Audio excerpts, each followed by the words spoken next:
Not present. Srimati Priyanka Chaturvedi ji. Srimati Priyanka Chaturvedi, 3 minutes. No, it's not going on record. There are 105, more than 105 speakers. Time is allocated and mentioned here. I have to follow them. No. Priyanka ji, 3 minutes. Not going on record. Not going on record. Priyanka ji आप बोलिए। सबसे पहले तो मैं आपका आभार व्यक्त करना चाहूँगी कि आपने मुझे बोलने का मौका दिया। समय कम है और समय मुझे कम दिया गया है, तो मैं बस यही कहूँगी, सबसे पहले तो राष्ट्रपति का जो अभिभाषण हुआ वो लोकसभा चुनाव के बाद ये पहला अभिभाषण था। तो मैं कहूँगी जो जनता ने लोकसभा से एक बड़ा संदेश भेजा है वो सराहनीय है और हमारी प्रजातंत्र की एक बड़ी जीत दिखाता है।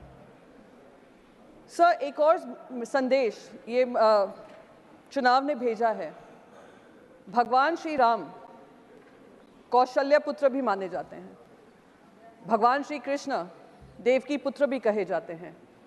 वो कौशल्य पुत्र और देवकी पुत्र ने मिलकर एक संदेश भेजा है और नॉन बायोलॉजिकल जो कहते हैं अपने आप को, उनको एक फर्क दिखाया है और ये बताया है कि भगवान का अवतार भी अपनी माँ के नाम से भगवान माना जाता है। तो ये सबक जो सिखाया, मैं सारी देश की जनता को आभार व्यक्त करना चाहूँगी। वो सारे बायोलॉजिकल वोटर्स जिन्होंने आकर नॉन बायोलॉजिकल को एक सबक सिखाया है, उसे ये कुछ सबक सीखेंगे।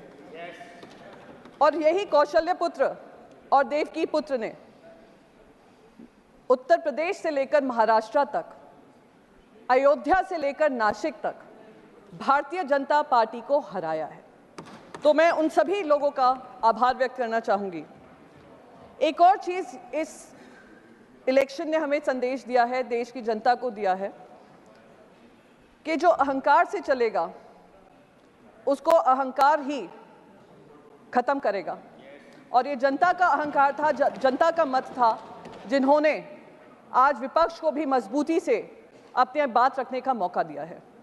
पर अभिभाषण में से कहीं भी ऐसा नहीं लगा कि केंद्र सरकार ने किसी तरीके की सबक सीखी है।